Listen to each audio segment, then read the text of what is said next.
তেমন কোনো অসুবিধে নেই।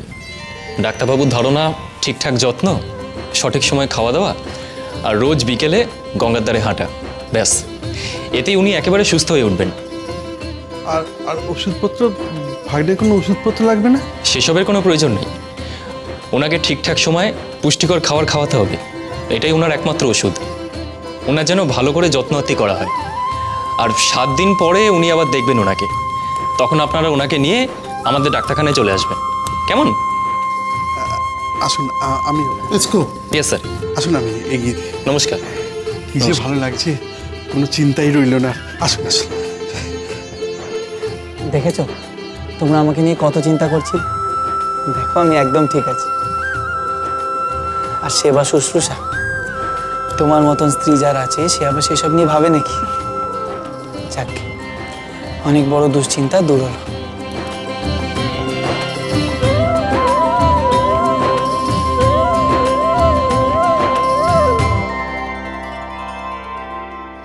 কিন্তু একটা বড় দুশ্চিন্তা যে রয়ে গেল, এবার বাবা ঠাকুরের মুক্তির ব্যবস্থা করতে হবে।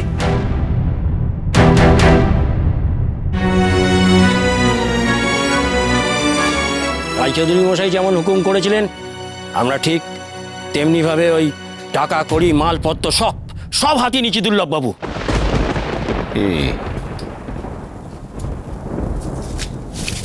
বেশ ভালো।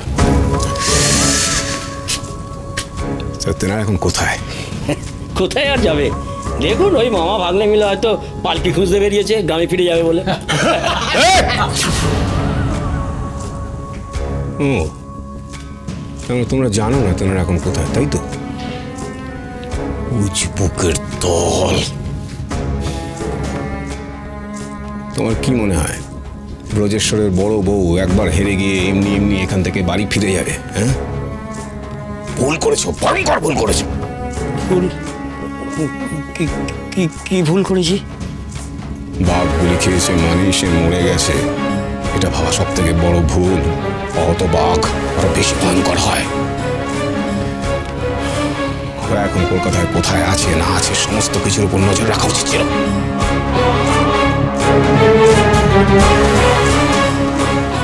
আমি যদি ভুল করি তার হিসেবে আমাকে কড়ায় গন্ডায় মেটাতে হয়, কড়ায় গন্ডায়।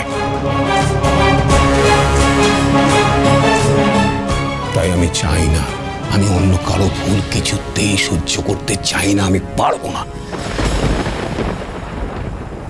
খবর নাও, কোথায় আছে, কোথায় যাচ্ছে, কার সাথে দেখা করছে, কি করছে, প্রত্যেকটা পুঙ্খানুপুঙ্খ খবর আমার চাই, পুঙ্খানুপুঙ্খ ভাবে। ঠিক আছে, আমরা গিয়ে সমস্ত খোঁজ খবর নিয়ে আসছি। শুধু খোঁজ খবরই যথেষ্ট নয়,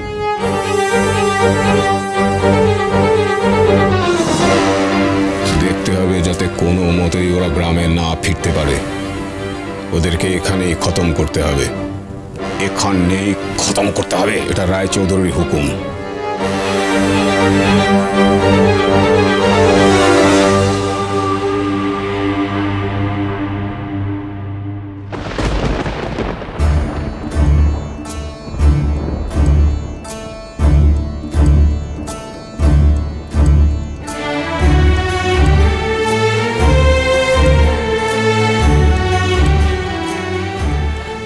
এটাই মনে হচ্ছে কলকাতার আদালত।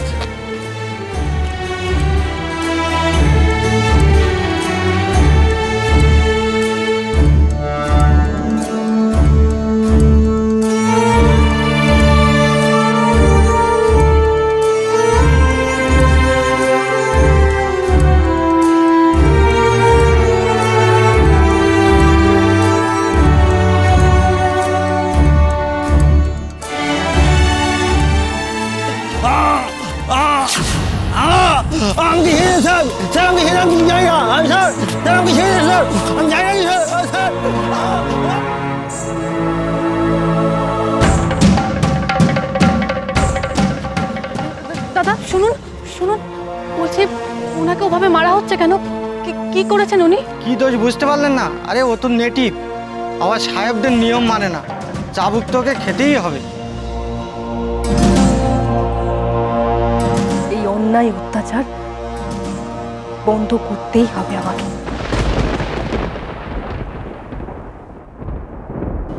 ফিরে চলুন। ফিরে যাবে? সেই বরং ভালো। আমারও এসব দেখে মেজাজ বিগড়ে গেছে, ভালো লাগছে না। চলুন, পালকি ডাকতে হবে।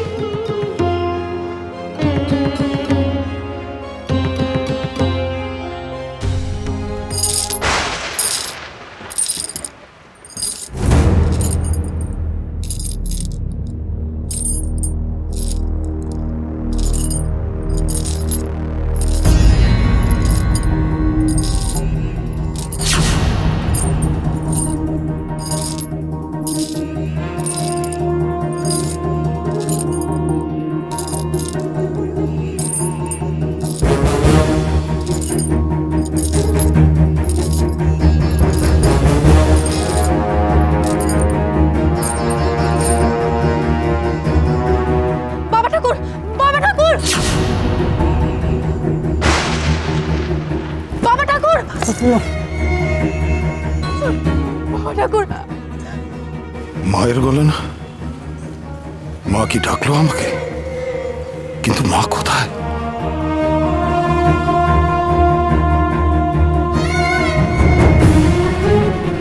চলো চলো সামনে চলো, না গেলে গুলি, চলো না গেলে চাবুক লাগাবো, চলো এগিয়ে চলো।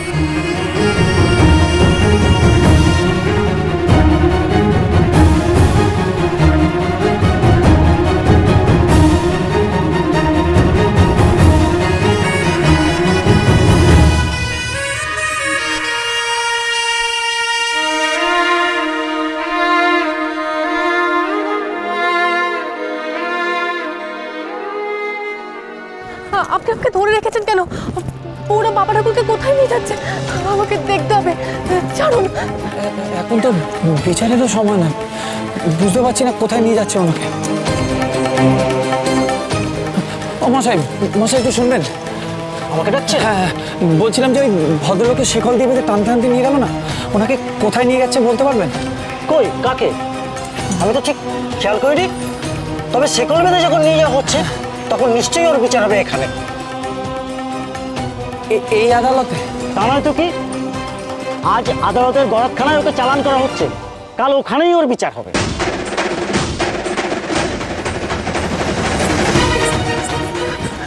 কাল এই আদালতে বাবা ঠাকুরের বিচার হবে। আমি বাবা ঠাকুরের সাথে দেখা করব, আপনি দয়া করে সেটার ব্যবস্থা করুন। শান্ত হ প্রফুল্ল, ওনার সঙ্গে দেখা করা অত সহজ নয়। আমরা চাইলেই তার সঙ্গে দেখা করতে পারি না, আমাদের আলাদা করে পরিকল্পনা করতে হবে। হ্যাঁ, বলুন নামটি। এখানে নয় প্রফুল্ল, তুমি মাথা ঠান্ডা করো, আমাদের কথা কেউ শুনে ফেললে বিপদ হয়ে যাবে। তাহলে শিগগিরই বাড়ি চলুন, সেখানে ঠান্ডা মাথায় বসে পরিকল্পনা করা যাবে। শিগগির চলুন। চলো চলো।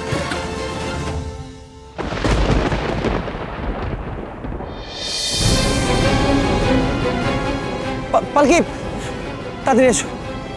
চারপাশে নজর রাখতে হবে, এখানে কোথাও না কোথাও আছে, কোনোভাবেই যেন পালাতে না পারে, গ্রামে ফিরে যেতে না পারে, তাহলে সর্বনাশ হয়ে যাবে। আর এখানেই যেভাবেই হোক ওকে খতম করতে হবে, কোনো উপায় নেই, তাহলে পরে আমাদের রাস্তা সাফ হয়ে যাবে।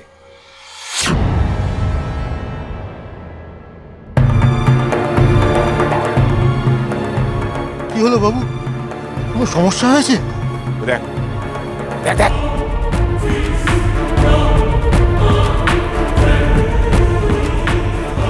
মা, এরে এখানে? আদালত চত্বরে কি করছে? তার মানে নিশ্চয়ই কোনো কারণ আছে। হ্যাঁ, নিশ্চয়ই কোনো কারণ আছে, এটা আমাকে জানতেই হবে। যেভাবে এদিকে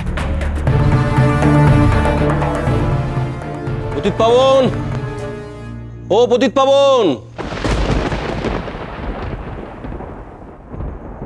বাড়ি আছো নাকি?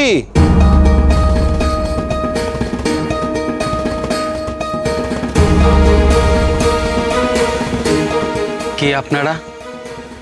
আপনাদের কি প্রয়োজন? আমি হলাম ভূতনাথ গায়ের জমিদার হরবল্লভ রায়। আর দরকারের ব্যাপারটা তো তুমি ঠিক বুঝবে না, তুমি শুধু পতিত পাবনকে গিয়ে বলো যে জমিদার হরবল্লভ রায় এসছেন, যাও। জি আজ্ঞে। আরে সরো সরো সরো সরো, কি সৌভাগ্য, কি সৌভাগ্য আমার। হ্যাঁ, আসুন আসুন আসুন, ভেতর আসুন, সকলে ভেতর আসুন। আরে কি আছিস, কি আছিস তো এখানে? শুনুন শুনুন, এত ব্যস্ত হবেন না। কি বলছেন কি? আমি ব্যস্ত হব না? কতদিন বাদে আপনাদের পদধূলি আমাদের এই বাড়িতে পড়লো, তার উপর ওই উপরি পাওনা পিসিমার বৌমায়েরা, আর আমি ব্যস্ত হব না? এটা কি কম কথা? ভালো আছো তো? মানে বাড়ির সকলে কুশল তো? হ্যাঁ, ঈশ্বরের কৃপায় সকলে এক প্রকার আছি। আচ্ছা, আমাদের সঙ্গে কিন্তু আজকে আরো একজন এসেছেন। এই যে আমার বেয়ান, মেজ বৌমার মা। বাহ বাহ বাহ বাহ, কি সৌভাগ্য আমার, কি সৌভাগ্য। আর আমার এই যে দুই বৌমা, ওটি মেজ আর এই ছোট বৌমা, আর এই হলো আমাদের একমাত্র নাতনি।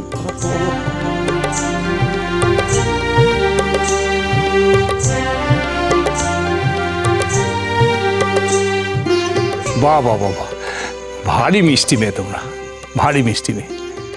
বেঁচে থাকো মা, বেঁচে থাকো। তা আপনার বড় বৌমার ব্রজেশ্বরকে, তাদেরকে তো দেখছি না, তারা কোথায়?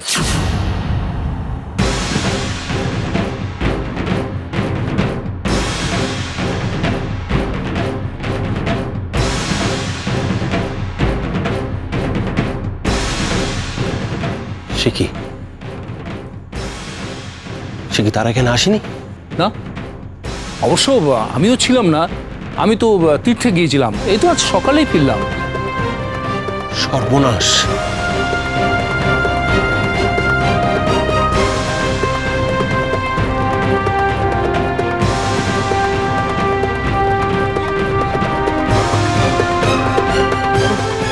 আসলে আমার দাদু ভাই খুব অসুস্থ হয়ে পড়েছিল, তাই জন্যে বড় নাথ বউকে সঙ্গে দিয়ে আর বিলাস মানে বউয়ের ভাইকে ওকে দিয়ে এখানে পাঠিয়ে দিয়েছিলাম।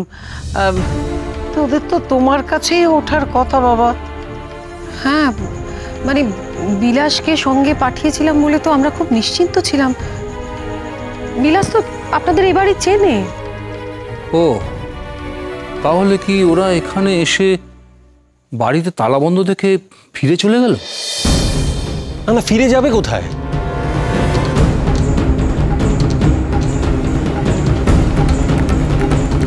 চিকিৎসা না করিয়ে তো ফিরে যাবার কথা নয়। আমি জানতাম এমন কিছু একটা হবে। সবকিছুর মূলই প্রফুল্ল।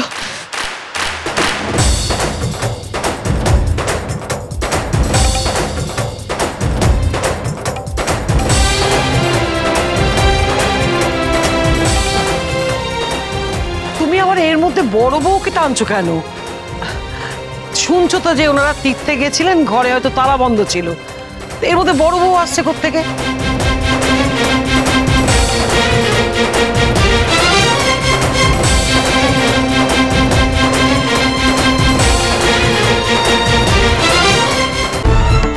আপনি যাই বলুন পিসি ঠাম্মা, আমি ওকে চিনি না। ওনাকে নিয়ে আলাদা থাকবে বলে এসব ঘটিয়েছে আপনাদের প্রফুল্লমুখী।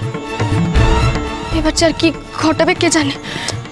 অত চিন্তা করো না, আমি আর পতিত পাবন এক্ষুনি ওদের খুঁজতে বেরোচ্ছি। আমার ধারণা এই বাড়িটা তালাবন্ধ দেখে ওরা আশেপাশে কোথাও বাসা ভাড়া নিয়ে আছে। চিন্তা করো না, আমরা ওদের ঠিক খুঁজে বার করব। আরে দাঁড়ান দাঁড়ান দাঁড়ান, আরে বাবা, তার আগে একটু হাতে মুখে জল দিয়ে বিশ্রাম করুন।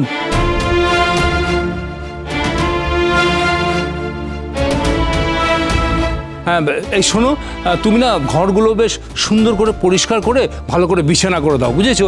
ওনারা কতক্ষণের এখানে দাঁড়িয়ে থাকবেন? যাও যাও, তাড়াতাড়ি যাও। আগে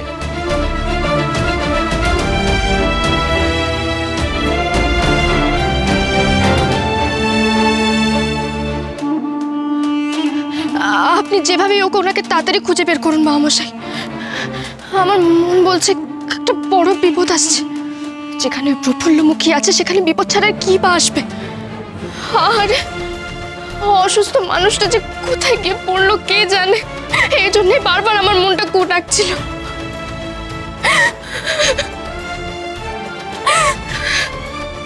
কাঁদিস না মা, কাঁদিস না। আমি তো বারবার বলেছিলাম কেউ আমার কথা শুনলে তো। এবার দেখ, আমার জামাই ভালোই ভালো সুস্থ হয়ে ফিরলে হয়।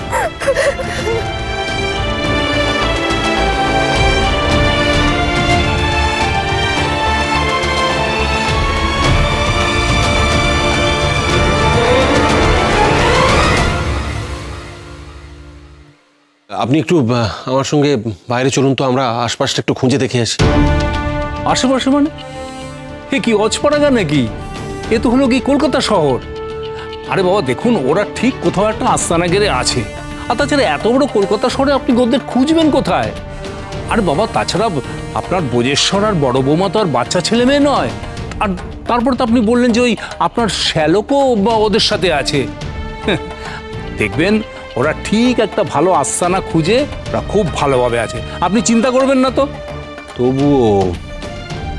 তবুও আপনি আমার সঙ্গে একবার চলুন। দেখুন আমার মন বলছে ওরা বেশি দূরে নয়, এই আশেপাশেই কোথাও আছে। ওদেরকে আমাকে খুঁজে বের করতেই হবে। চলুন।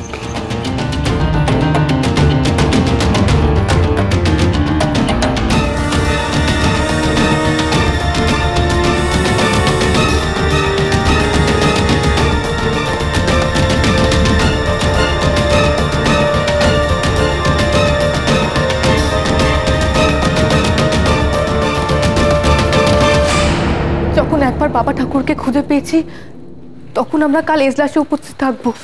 কিন্তু শুধু এজলাসে বসে থেকে কি লাভ প্রফুল্ল? তারা তো বিচারের নামে প্রহসন করবে, আর আমরা সেটা চুপচাপ বসে দেখব। আমরা তো কোনো কৌশলীও দিতে পারিনি বাবা ঠাকুরকে। তাহলে কি হবে? কলকাতায় এসেও আমরা বাবা ঠাকুরের জন্য কিছু করতে পারবো না। যদি যদি কালই বাবা ঠাকুরের আশীর্বাদ দীপান্তরের আদেশ হয়, আমরা কি বাবা ঠাকুরকে কোনোভাবে বাঁচাতে পারবো না? বলুন না, বলুন না আপনি, বলুন না। কেঁদো না প্রফুল্ল, বোঝার চেষ্টা করো। দেখো আমাদের তো বাস্তবটা মেনে নিতে হবে, আমাদের হাতে বিশেষ সময়ও নেই। আমার খুব ভয় করছে, খুব ভয় করছে। ভেঙে পড়ো না প্রফুল্ল, এমনও তো হতে পারে যে কাল বাবা ঠাকুরের হয়ে কেউ আদালতে সওয়াল করবে। আমরা তো জানি না কি হয়েছে। আমি কাল আদালতে যেতে চাই। বাবা ঠাকুরের কাল বিচার হবে আর আমি ঘরে চুপ করে বসে থাকবো? না না, তা কখনো হয় না। কিন্তু প্রফুল্ল তুমি যে সেখানে যাবে, তো সেখানে তো এমন অনেকে থাকতে পারে যারা আমাদের চিনে ফেলবে। আর আগের বার হাজতে বাবা ঠাকুরের সঙ্গে দেখা করতে গিয়ে কি হয়েছিল তুমি ভুলে গেলে? দেবী সিং তো প্রায় ধরেই ফেলেছিল, আর তোমাকে দেবী চৌধুরী বলে সন্দেহ করেছিল।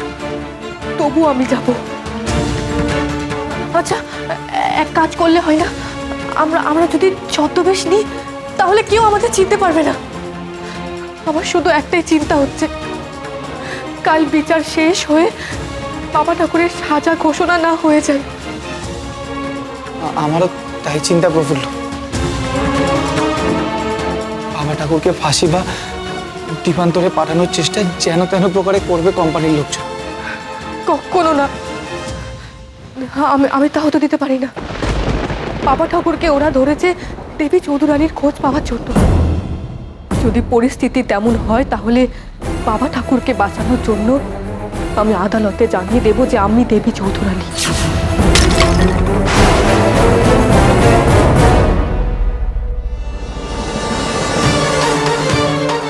কে কে ওখানে?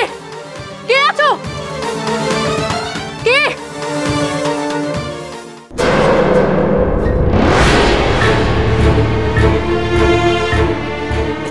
দেখ দেখ দেখ কিরকম ভয়, আমার হাত কাছে দেখ।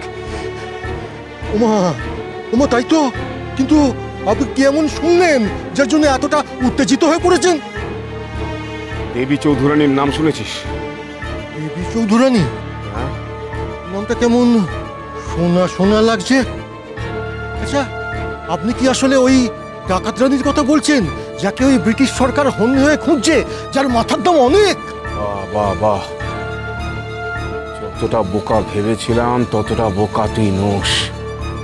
আগে এ সবই আপনাদের সঙ্গে ওই মেলামেশি করার ফল। কিন্তু আপনি এসব কি বলছেন বলুন তো? ওই কুঁড়ে ঘরে ব্রজেশ্বরের সঙ্গে যে বউটা থাকে সে আসলে দেবী চৌধুরানী? ও বাবা, দেখুন দেখুন কথা, আমার না কেমন হাত তুমি কাঁপছে। বাংলায় একটা প্রবাদ আছে, যে কাটায় মাপ সে কাটায় শোধ। কালকে এই আদালতে ভবানী ঠাকুরের বিচার হবে, আর সেটা দেখতে ছদ্মবেশে দেবী চৌধুরানী আসবে।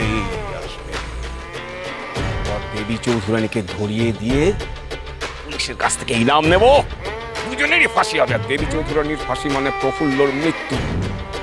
সেক্ষেত্রে আমি রায়চৌধুরী মশাইয়ের কাছ থেকে ইনাম নেব। এরপর এক ঢিলে দু পাখি কি করে মারতে হয় সেটা দুর্লভ চক্রবর্তী দেখেই ছাড়বে।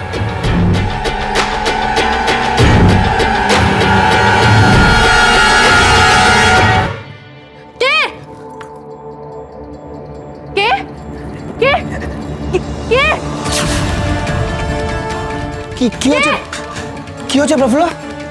কেউ ঘাপটি মেরে আমাদের কথা শুনছিল। কি সর্বনাশ! তাহলে তো